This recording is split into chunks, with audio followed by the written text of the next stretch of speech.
Looking at the dense, bustling commercial centers of South Africa, you see an economy working hard to stabilize itself. The domestic data supports that picture. Local inflation is actually cooling down, steadily tracking right toward the South African Reserve Bank's healthy 3% target. Normally, when inflation cools off, a central bank cuts interest rates. That makes borrowing cheaper. Businesses can afford to expand, and consumers get some breathing room. But in March, policymakers inside the South African Reserve Bank unexpectedly paused.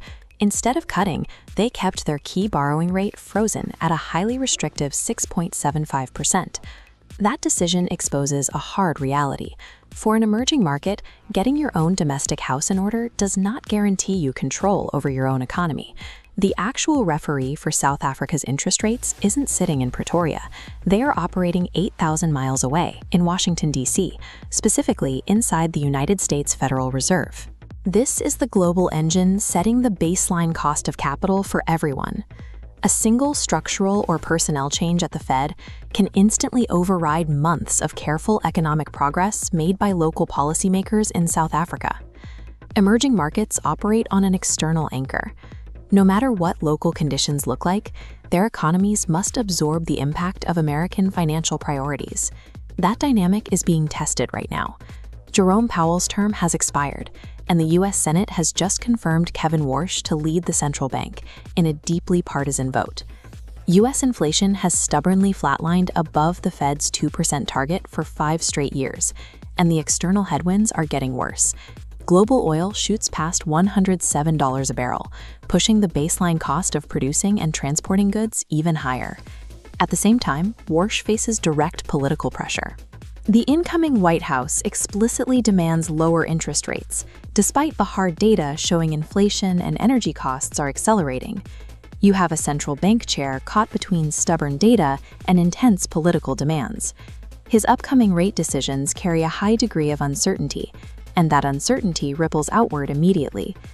To see exactly how that uncertainty drains capital from South Africa, you have to understand its role as a dollar proxy. Because South Africa has deep, highly liquid financial markets, international money can move in and out of the country very quickly. When the Fed is forced to keep U.S. interest rates high, dollar-denominated assets suddenly offer strong, virtually risk-free returns. Capital follows the easiest, safest yield. Global investors cash out of emerging markets like South Africa and send those billions directly back to the United States. That rapid capital flight acts as a massive sell-off. It directly and immediately weakens the value of the South African rand against the dollar. This forces the South African Reserve Bank to react. To stop the currency from collapsing and coax investors back, they have to maintain painfully high interest rates at home, even if their local inflation is perfectly fine. The mechanics are cold. U.S. monetary policy dictates South African borrowing costs through the inescapable gravity of the dollar. But Warsh might alter this dynamic. He is a recognized wildcard who frequently criticizes the traditional consensus on how a central bank should operate. One of his main proposals is ending forward guidance, the Fed's long-standing practice of telegraphing its interest rate decisions to the public months in advance. Telegraphing those moves allows global traders to speculate. They pull their capital out of emerging currencies before the Fed even signs the paperwork. Ending this practice prevents the market from front-running the central bank. The overall rate environment is still difficult, but stripping away that speculative anticipation actually removes some of the preemptive pressure on the rand. It offers a rare tactical advantage for emerging market currencies. The consequences of a strong dollar extend well beyond Pretoria. The ripple effect hits the entire African continent. Many sovereign nations hold debt priced in U.S. dollars.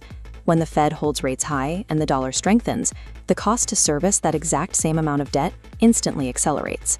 You see the result on the ground.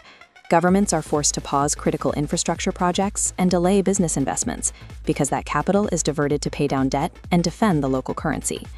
Emerging markets cannot control the Federal Reserve, but they are not helpless. Survival relies on building domestic buffers.